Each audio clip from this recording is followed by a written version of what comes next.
Mas Adi melihatnya seperti apa? Karena kalau kita lihat ini kan Mendikti Saintek ini kan sebelumnya juga sudah pernah ada kasus dalam tanda kutip di internal kantornya. Kemudian ada sempat di demo juga oleh karyawannya sendiri. Kemudian belakangan juga ia juga didemo oleh mahasiswa terkait dengan kebijakan. Yang Anda baca seperti apa terkait dengan aksi unjuk rasa mahasiswa? Kemudian selang 2 hari Presiden Prabowo mereshuffle Mendikti Saintek ini.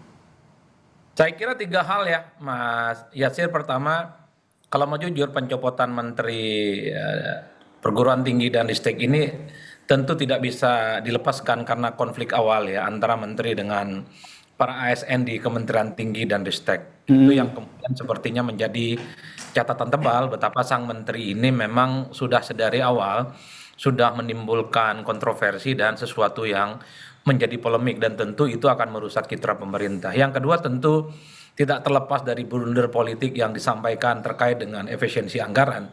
Karena efisiensi anggaran itu kan asumsinya adalah untuk mengalihkan bagaimana anggaran yang selama ini besar itu langsung dinikmati oleh masyarakat secara umum, terutama masyarakat yang ada di bawah. Tapi pernyataan Menteri Tinggi dan Ristek itu kan mengatakan bahwa efisiensi itu berpotensi akan menaikkan SPP yang kemudian terjadi pada mahasiswa. Salah satunya misalnya soal BOPTN, yaitu bantuan operasional untuk perguruan tinggi, itu kan yang kemudian menimbulkan permasalahan karena tak lama setelah itu kemudian dibantah oleh pemerintah bahwa yang terkait dengan SPP, biaya pendidikan, itu pasti dijamin tidak akan tersentuh apapun terkait dengan kontroversi.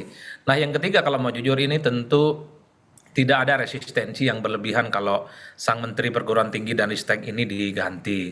Karena saya kira persoalan reshuffle itu pasti soal kondusivitas dan stabilitas politik juga menjadi hal yang diperhatikan.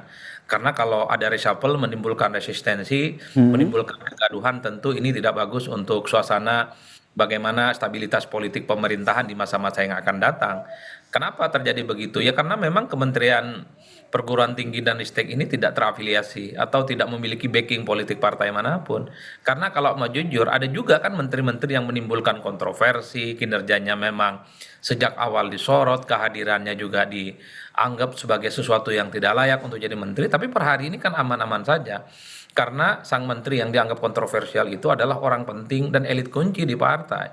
Oleh karena itu, sepanjang ukuran reshuffle kabinet itu kita menjadi hal-hal yang sifatnya normatif, maka hal-hal yang sifatnya elit juga menjadi pertimbangan serius. Oleh karena itu saya selalu menyimpulkan, bicara tentang reshuffle kabinet pasti memang ukurannya kinerja, tapi kalau kinerja itu dikaitkan dengan menteri yang ada kaitannya dengan partai politik, rasa-rasanya itu tidak kena, Mas. Oke.